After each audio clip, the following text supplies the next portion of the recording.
Now today, young Australians don't believe that they can buy nor afford a home. Renters can't afford to keep in rent. The shortfalls keep growing and recycling the same two ideas. Introduce a tax concession, remove a tax concession.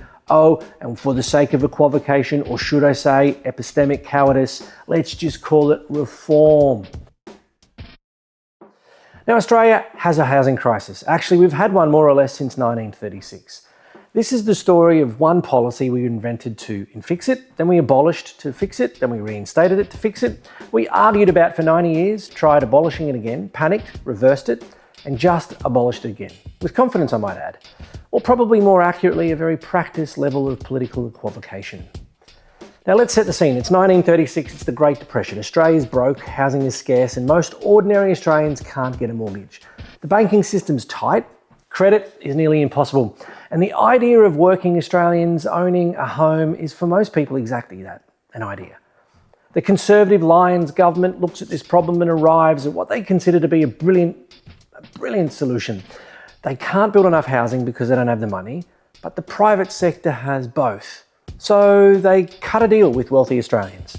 You provide the rental housing, we'll make it worth your while at tax time. And the deal worked a little bit like this. If your investment property costs more than it earns, if the rent coming in is less than the mortgage, the rates, the maintenance, the insurance, all of it lumped together, you are running at a loss. And under the new arrangement, you could take that loss and subtract it directly from other income, your wages, your salary, whatever you earn from your actual job. Lose $15,000 on a rental property in a year, pay tax on $15,000 less of your other income, all accumulated in that same year. In tax legislation, they called this nothing particularly interesting. It was just a standard income loss offset provision buried inside of the Income Tax Assessment Act of 1936. The rest of Australia, well, we eventually called it negative gearing. The theory was genuinely quite elegant. Private investors attracted by the tax incentive would flood the rental market with housing stock, renters would have more choice, rents would stabilise, the government would never have to build a thing or spend $1 directly on building anything. Privatise the housing problem.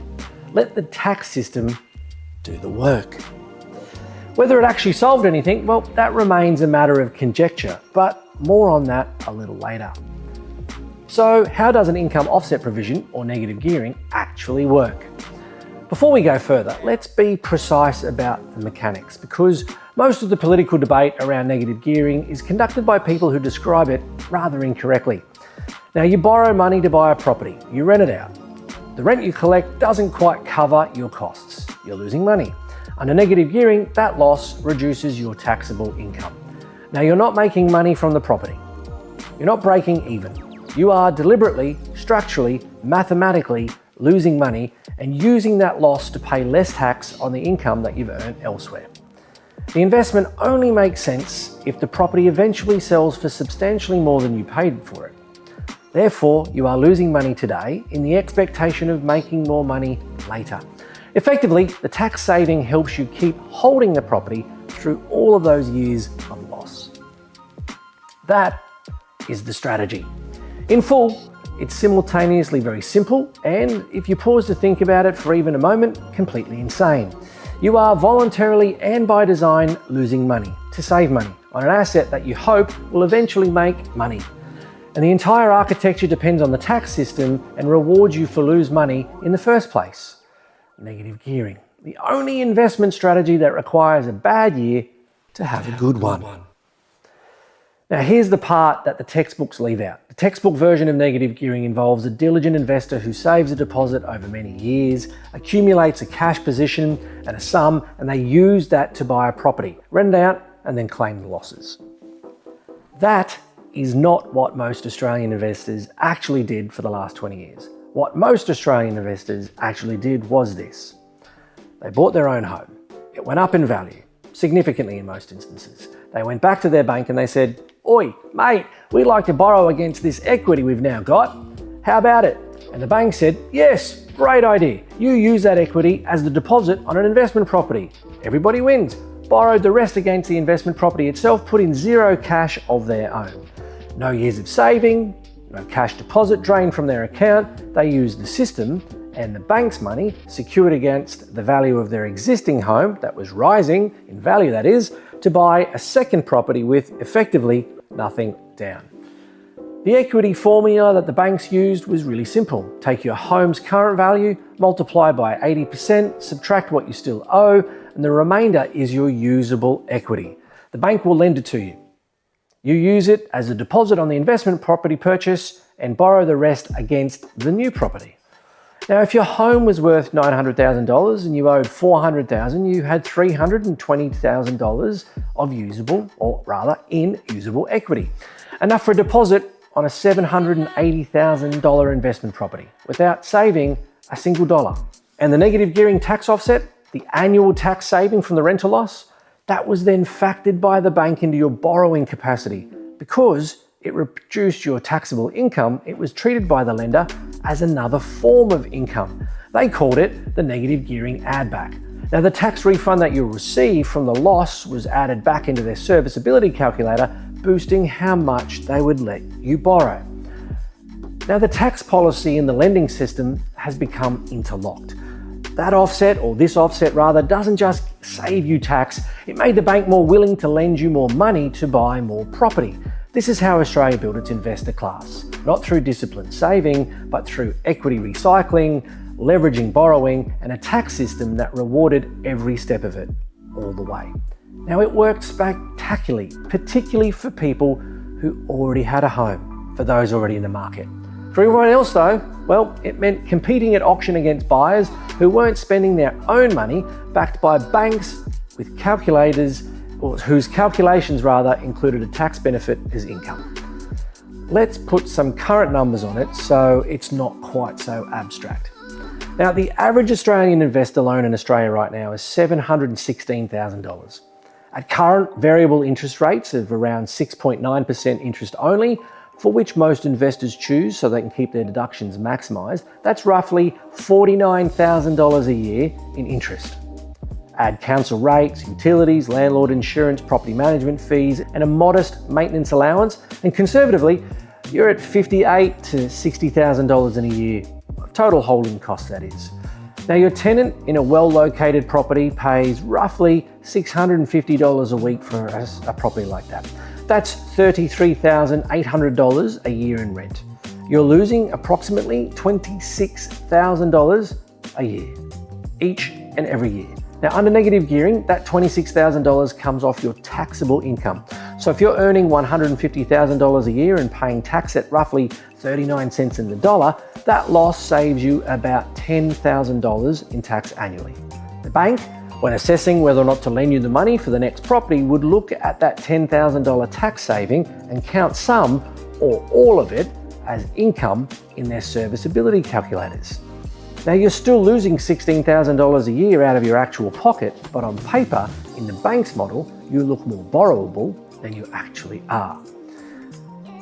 Now, multiply that out across 2.2 million investment property owners in Australia, most of whom were leveraged against their principal place of residence, most of whom who had an annual tax refund baked into their bank's lending model, and the entire system has been built on the assumption that that tax offset was going to be permanent. Until last night, which is when it wasn't. So, what happens if you remove negative gearing? Well, we've actually run this experiment before. And this actually matters the most because we've actually run this experiment before. We've got real data and almost everyone is reading that data incorrectly. In 1985, Paul Keating, our then Treasurer, had seen enough. His position was clear. Negative gearing wasn't delivering housing supply like he expected. Investors were using those tax concessions to buy existing properties that were already established and existed, had already housed people, and were bidding up the prices of those properties against other buyers, first home buyers, etc. The government was subsidising speculation on established housing stock while the housing shortage got worse. So what did Hawke and Keating government do? Well, they changed the rules. From July 1985, rental losses could only be offset against rental income or future capital gains from residential property, not wages, not against salary, not against any other income. Those losses were quarantined. Sound familiar? It's almost word for word what the 2026 budget just announced. Practically the same policy 41 years earlier. Now, what happened next is the subject of some of the most contested and most misrepresented episodes in Australian economic history. Here's what everyone agrees on. New investor activity collapsed. The number of new investment property loans dropped by roughly 20% nationally. In Sydney, it was steeper. Investors who'd been adding rental properties to the market stopped buying. Rental vacancy rates fell sharply. Sydney vacancy rate dropped below 1% in late 1986. Sydney and Perth, rents rose significantly. The real estate banking lobby went to war. Rents are surging, they said. The rental market's collapsing, they said. This policy is a catastrophe, they said. Reinstate negative gearing immediately, they said. So, 2 years later, in September of 1987, the government caved. And they did exactly that. Negative gearing was fully restored, and the real estate industry and the banking industry, well, they declared it settled forever. Remove negative gearing, rents explode, case closed, do not revisit, except. Here's what the actual data showed during that time, and what most commentary ignores completely. In Adelaide and in Brisbane, rents fell during the same 2-year period. In Melbourne, rents didn't move at all. The national picture was not one of a rental crisis, it was one of a two-city crisis, Sydney and Perth. The two cities that already had low vacancy rates and those that were already subject to great amounts of demand and supply shortage. Even Treasury, in advice to a later government, noted that 1985 to 1987 changes had, and this is their exact language, little discernible impact on the housing market. So what actually happened in Sydney and Perth? Well, these two markets were already critically tight, and they absorbed the shock of reduced activity, investor activity, extremely badly. That's it. That's effectively the whole story. It's not a national policy failure. It's two tight markets that were already going to have a problem, and without the policy change, just hit that trigger point faster. But here is what almost no one is talking about, the mechanism. Why did new investor activity collapse so completely and so quickly? Now, the conventional explanation for what happened in 1985 goes like this. Investors did the maths. They decided negative gearing was no longer worth it, so they stopped buying. Risk versus reward shifted, and they walked away. That explanation is quite simple, but it's a little too simple, and it misses one of the most important parts. Think about how the investment property system actually worked. The tax offset wasn't just a benefit you received at the end of the year, it was built into your bank's assessment of whether or not you could afford to borrow in the first place. When a bank assessed a would-be investor's borrowing capacity, they didn't just look at salary and rental income, they factored in this expected tax saving from negative gearing losses. That annual tax refund, $10,000, $15,000, whatever the number was treated as a form of income in the serviceability calculator. It made borrowers look more capable than their raw cash position actually suggested. Now, you remove that offset against wages, and you don't just change the investor's return, you change the bank's model. The tax saving disappears from the income column, and the same person on the same salary with the same property at the same rent now looks significantly less serviceable to the bank than they did before the policy change. Their borrowing capacity didn't just shrink at the margins. For heavily geared investors looking to build or expand a portfolio, it contracted sharply.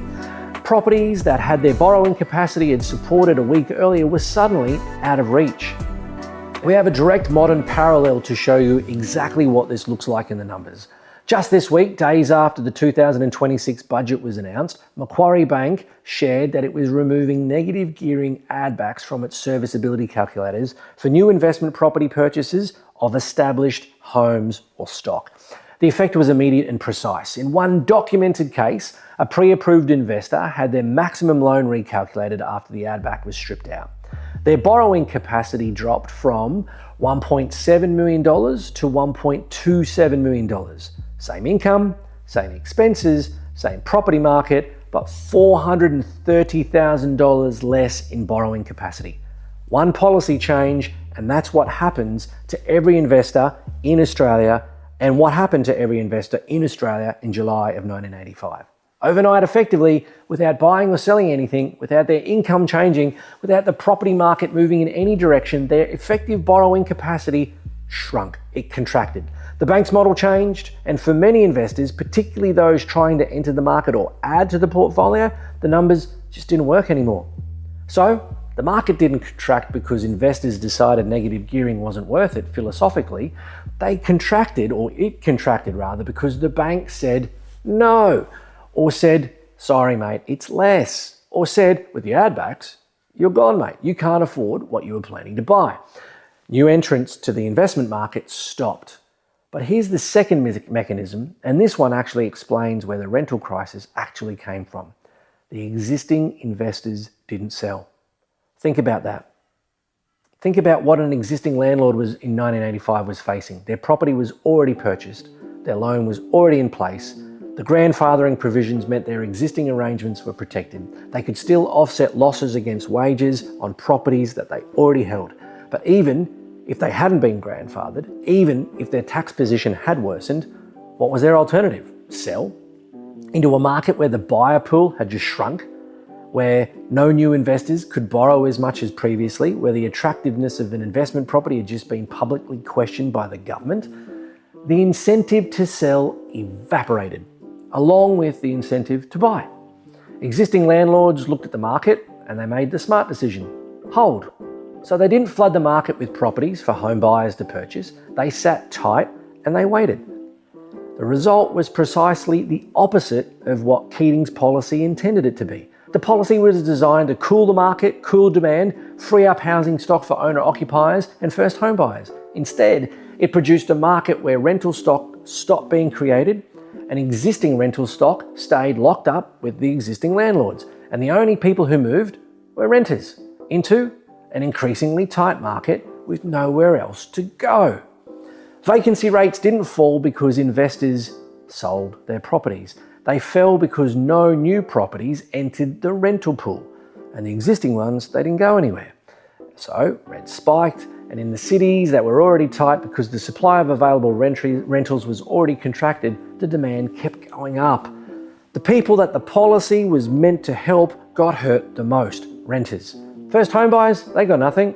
The properties didn't appear. The investors just stopped playing rather than cashing out. 2 years of pain. A government that blinked and an industry that took 2 years and turned them into a permanent argument that never changed anything forever again, until last week. Here's the honest answer to whether or not 90 years of negative gearing has solved Australia's housing problem. Nobody knows. We've had 90 years to figure it out, and we don't know.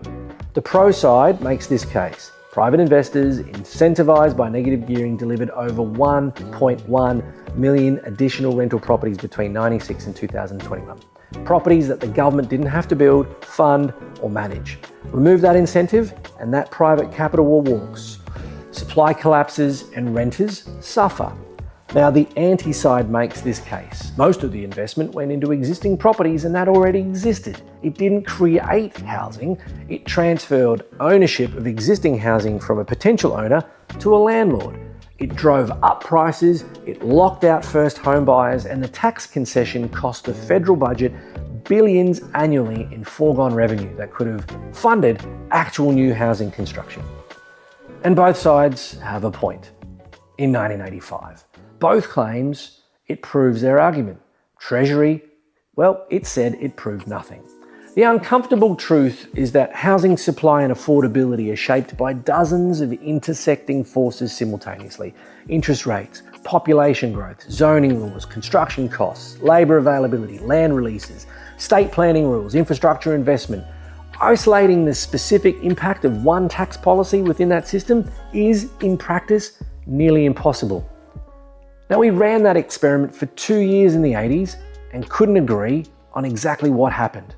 Now, 90 years later, Australia has had 22 Prime Ministers. Lyons, Page, Menzies, Fadden, Curtin, Ford, Chifley, Holt, McEwen, Gordon, McMahon, Whitlam, Fraser, Hawke, Keating, Howard, Rudd, Gillard, Abbott, Turnbull, Morrison and Albanese. At the same time, we've had 22 Treasurers: Casey, Menzies, Spender, Fadden, Chifley, Holt, McMahon, Snedden. Cream Cans, Hayden, Howard, Keating, Dawkins, Karen, Willis, Costello. Swan, Hockey, Morrison, Frydenberg, and my favourite, Mr. Jim Chalmers.